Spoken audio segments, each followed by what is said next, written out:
বলছে বিএনপি শুধু নির্বাচন করছে। বিএনপি একটি নির্বাচনমুখী রাজনৈতিক দল। বিএনপি একটি উদার গণতন্ত্রপন্থী রাজনৈতিক দল। বিএনপি সবসময় নির্বাচনকে পছন্দ করে।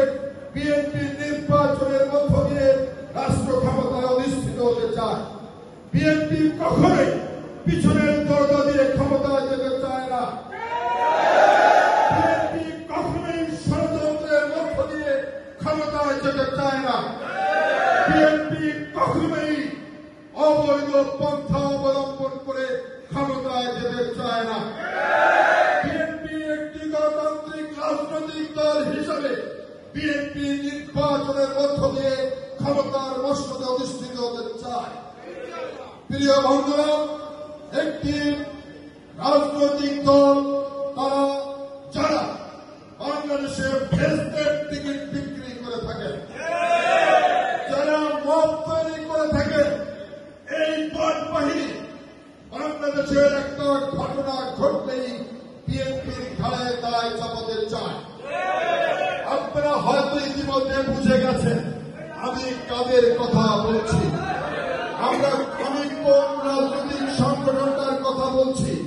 আপনারা রাজনৈতিকভাবে সচেতন, আমি মনে করি আপনারা বুঝে গেছেন। এই বট বাহিনী বিএনপির নেতা কর্মীদেরকে বাংলাদেশের সাধারণ মানুষের কাছে, বিশ্ববাসীর কাছে চাঁদাবাজ বানাতে চায়। এরা বিএনপির নেতা কর্মীর গায়ে চাঁদাবাজের তকমা লাগাতে চায়। আমাদেরকে সজাগ থাকতে হবে। প্রিয় বন্ধুরা, অনেকে বলেন ওরা তিলকে তাল বানাচ্ছে। সাংবাদিক ভাইয়েরা, মিডিয়া অনেক সময় অনেক ছোট্ট ঘটনাকে বড় করছে। আমি আপনাদের কাছে বলতে চাই, আপনি তিল হবেন না, আপনি ছোট কিছু করবেন না।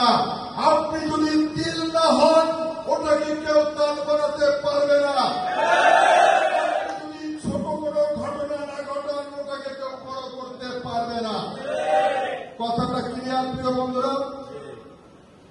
আমি আপনাদেরকে স্পষ্ট করে বললাম, আমার বিএনপির ভারপ্রাপ্ত চেয়ারম্যান, আমাদের সাংগঠনিক অভিভাবক জনাব তারেক রহমান বলেছে, এই নির্বাচনের আগে আমাদের সংগঠনের যেখানে যেখানে খুঁটিনাটি প্রবলেম রয়েছে, আমাদের সংগঠনের যেখানে কিছু অসম্পূর্ণতা রয়েছে, সেই কাজগুলো আমাদেরকে তদারকির মধ্য দিয়ে বের করে সেটাকে রিপেয়ার করে দিতে হবে।